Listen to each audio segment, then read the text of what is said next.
ধরে নাম ধরে সতী মায় আমার কাঁদিতে লাগিল দক্ষ রাজার যজ্ঞ কুণ্ডে সতী ঝাঁপি দিয়ে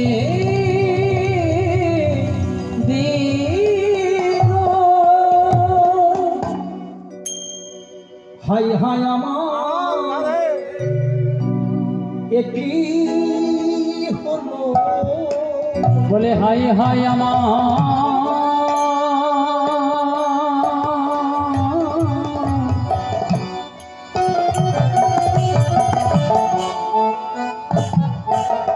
বলে একই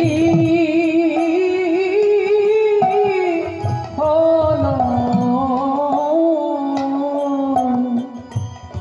আমার সত্যি আমায়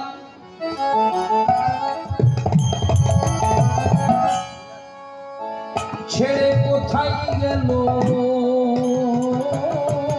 ওগো হাই হাই আমার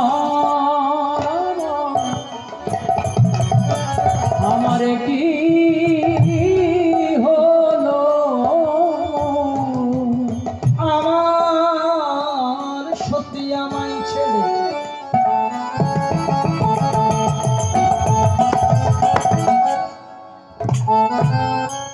কোথায় চলে গেল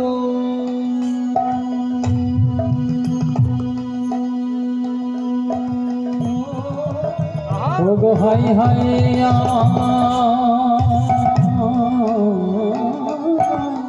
শিব ঠাকুর এতক্ষণ ভৈরব ছিলেন, শান্ত ভৈরব, এবার হলে রুদ্র। চোখগুলো বড় হয়ে গেল। প্রধান্বিত হলেন শিব ঠাকুর, চুপ করেছিলেন। যখন দেখলেন সতী চলে গেছে, কি করলো জানেন? ছিড়িয়া মাথার জটা ভূতলে ফেলিল এক টুকরো মাথার জটা কেটে মাটিতে ফেলেছে। বীরভদ্র নামে মহাদেবের জটা হতে জন্ম নিল। চক্ষুগুলো হয়ে গেল বড় বড়। সেই চক্ষু থেকে জন্ম নিল তারকাসুর। একদিকে বীরভদ্র, একদিকে তারকাসুর বলল, আমাদেরকে সৃষ্টি করলেন কেন, কি চায়? শিব বলছে, আমি দক্ষ যজ্ঞ পণ্ড চাই, দক্ষ রাজার মুন্ড চাই, কারণ যার জন্য আমার সতী দেহ ত্যাগ করেছে আগুনের মধ্যে। একদিকে বীরভদ্র, একদিকে তারকাসুর গেল কোথায়? কঙ্খলে, হরিদ্বারে, দক্ষ যজ্ঞে। দেবতারা দেখলো, বাবারে যা ভূতের কল আসছে রে, যে ব্রহ্মদত্তী আসছে, শিব সবাইকে পাঠিয়ে দিই, যা লণ্ডভণ্ড করে দে। বীরভদ্র, শিবের ভূত প্রেত দত্ত নানা সবাই যখন আক্রমণ করলো হরিদ্বার, কঙ্কল, দেবতারা নিজেদের সম্মান বাঁচাতে চলে গেল। ওই জন্য বলছি বাবা, অতি বড় হইও না, ঝড়ে পড়ে যাবে। আর অতি ছোট হইও না, ছাগলে মুড়ে খাবে। ভগবান সব সহ্য করতে পারে, কিন্তু কারো অহংকার সহ্য করতে পারে। যুগে যুগে অহংকার যে করেছে, 2 দিন 4 দিন 10 দিন 20 দিন পরে হলো তার পতন হয়েছে। এই জন্য বলে বাবা, পাপ ছাড়ে না বাপকে। কাকে গো? জেঠাকে? শুনতে ভুলবো। কাকাকে? বাবা।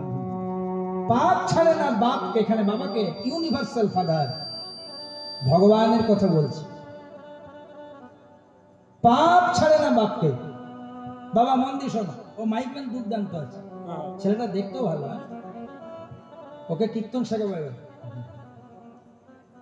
পাপ ছাড়ে না বাপকে কেন বলছি দেখো, ভালো করে মন দিয়ে শোনো। যেদিন কুরুক্ষেত্রের যুদ্ধে গান্ধারীর কটে ছেলে ছিল 100, শেষ হয়ে গেল।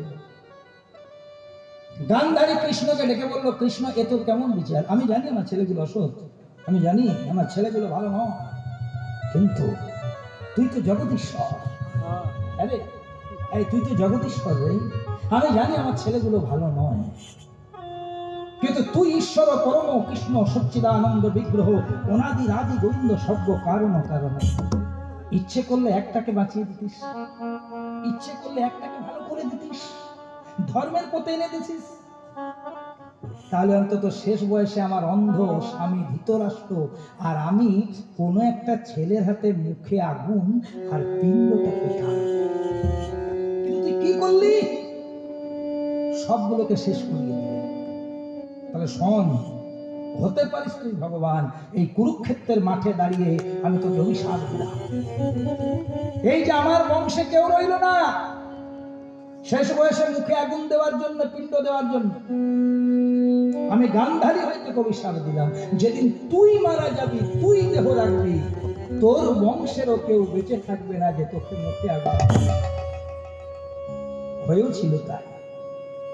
ওমা, কৃষ্ণ যেদিন প্রভাস যজ্ঞ সম্পন্ন করে ওই ভালুকা তীর্থে জোড়াবেদের হাতে দেহটা রেখেছিল, অর্থাৎ মারা গিয়েছিল, যা বলবেন লীলা সম্বরণ করেছিল, তখন কৃষ্ণের বংশের নাম ছিল যদু বংশ। সেদিন কেউ বেঁচে ছিল না গান্ধারীর অভিশাপে যে তাকে মুখাগ্নি করবে। কে করেছিল? তৃতীয় পাণ্ডব অর্জুন। অর্জুন করেছিল মুখাগ্নি, অর্জুন করেছিল পিণ্ডদান। তাহলে বোঝো, পাপ ছাড়ে না। কর্মের ফল থেকে যদি ভগবান ছাড় না পায়, সব্যসাচী পাবে না? আপনারা পাবেন।